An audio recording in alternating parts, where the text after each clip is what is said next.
Why is the NASDAQ up 40% and why is Bitcoin up 60%? It's because they're already pricing it. Crypto summer comes sometime next year, or that's when things start to get crazy again. After months of stagnation in the crypto markets, there seems to be a light at the end of the tunnel. 2024 is likely to be the next big year for crypto, and not only because of the Bitcoin halving. So I think macro is actually the dominant factor and the halving is a false narrative, but it doesn't matter because it still works. So what are the catalysts that will spark the next crypto bull market and in what time frames? But most importantly, how should you prepare for what is coming in 2024? Raoul Pal, macro investor and CEO of Real Vision, shared his insights in our latest Cointelegraph interview. Before we get into the conversation, as always, don't forget to like the video and subscribe to our channel. I'm Giovanni, let's get started. A lot of things happened since we last talked in early May 2022. Back then, it was right before the collapse of Terra Luna and the beginning of this domino effect that resulted into the FTX collapse. How has your view on the crypto market changed since then? Zero. Hey, look, I've been around this since 2012. I've seen these. And it's usually the same mistake happens most times over is people build businesses based on leverage on an 80% volatility asset. And then when the asset starts going down, everybody blows up. Yes, it's quiet right now in crypto, but the ongoing adoption, let's say the number of active addresses keeps rising over time. Even last year, in a down 75% market, the number of active addresses rose 42%. Which is remarkable. So for me, everything's on track. So I'm curious to know your view on the current macro picture and how it is impacting crypto at the moment. So last year, in 2022, we started to see all the forward-looking macro indicators, stuff like liquidity, stuff like the ISM survey, all of this stuff was falling sharply. It was all signaling that we were going to go into recession. All assets fell in 2022. I mean, everything.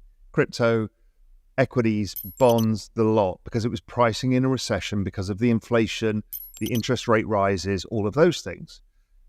So for me, it all got priced in last year. Then this year, we've seen what I refer to as crypto spring, but we've also seen macro spring, which is the forward-looking indicators are now at the bottom and starting to rise quite sharply. So it suggests that we're transitioning through into better times. So where the economy is right now is probably at its slowest point. So a lot of people is like, well, where's my recession? It's most likely to happen in this quarter and maybe Q1. But we're already seeing the light at the end of the tunnel on the other side, which is why assets have been strong. And everyone's like, what? Why is the NASDAQ up 40%? And why is Bitcoin up 60%? It's because they're already pricing it. So I'm incredibly positive. So why is that? Well, if you think about what happens at this point in the cycle, when we're going into that recession phase, we're really in the slowdown phase. Inflation falls, unemployment usually rises, the central bank usually stops hiking, which it feels that the Fed and certainly the ECB have got to, and others. So that takes some of the pressure off markets. And then as inflation comes down, unemployment rises, or something breaks, like the banks, then we get what I refer to as more cowbell, which is more stimulus, which is the likely use of quantitative easing, cutting of interest rates. We've seen the US give some stimulus to the banks. So we're starting that stimulus cycle, early stage. And again, these are the kind of things that crypto loves. That's the golden times, and that's where we're coming. That's interesting, the way you adopt this expression like crypto spring, crypto summer. It's the same sort of expression used by Mark Yusko. According to his view, crypto summer has already kind of started, while I'm more agreeing with you that this doesn't look like exactly a crypto summer. It looks more that we are still in a sort of slow pace situation. And I think that we might see the first signs of summer. So if you think of it in a calendar, sometime by around May, the days suddenly you start to get some really nice hot days and the weather starts to get better. That's what I think we'll get to by the end of this year. So the markets will feel stronger. People will have a bit more optimism, although the economy is going to look bad. That's where you start transitioning towards summer. Probably the real summer doesn't get going till Q2 2024. That's when things start to get crazy again.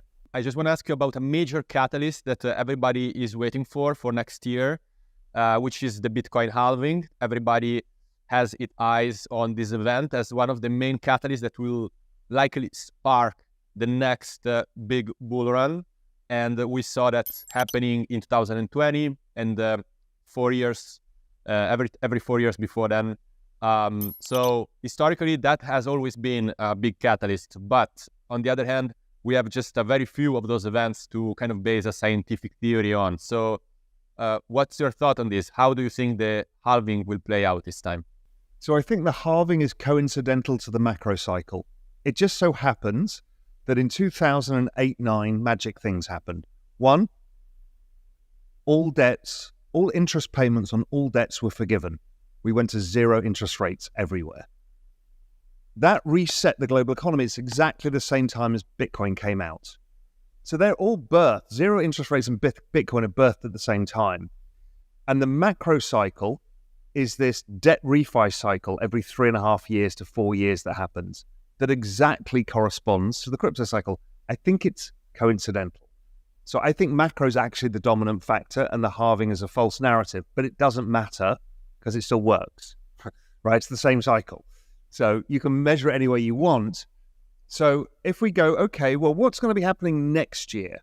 So next year, the central bank will be cutting rates. Next year, there might be fiscal stimulus because there's an election. Next year, if the economy's slow, they're likely to be doing quantitative easing. So that's the full set of things that you've seen on every cycle so far. So, yeah, I think it's the same. Now, there is a risk that it's not. Of course, I understand that something changes and the central banks stay higher for longer, nothing changes, liquidity doesn't come back. But that's yet to be proven. So what do you think is the potential here in terms of price appreciation?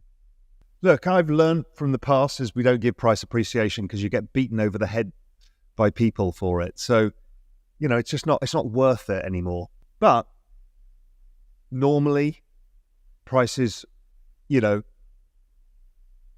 rise from these kind of levels 5x plus. It goes beyond the all-time high and maybe doubles that or triples that. That's the kind of zone that normally happens. Does that happen this time? I have no idea. I don't see why anything's changed. And I think the whole crypto market, Bitcoin usually underperforms in the bull cycle. So, whatever Bitcoin does, ETH will do more, Solana might do more than that, and something else, whatever, will do a lot more than that.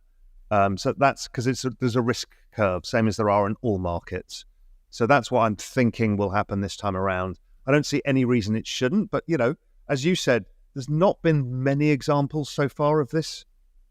So you've got kind of a few cycles and it's like, is it going to happen every time? Who the hell knows? So I remember the last time we talked, you were saying that you allocated a lot of your wealth into Ethereum, at least your crypto allocations were switching focus from Bitcoin to Ethereum.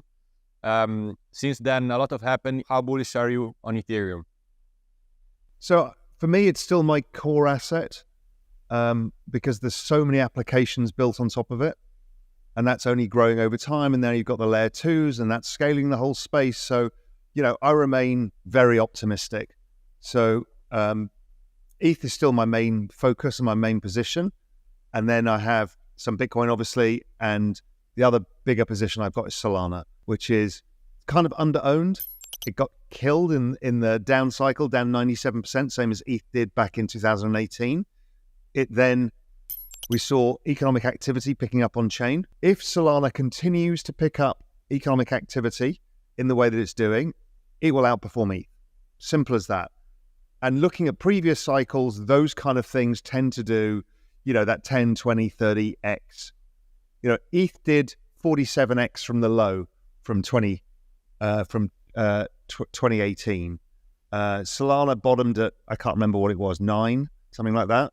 So could it do 47x? Maybe not from the low price. We'll have to wait and see.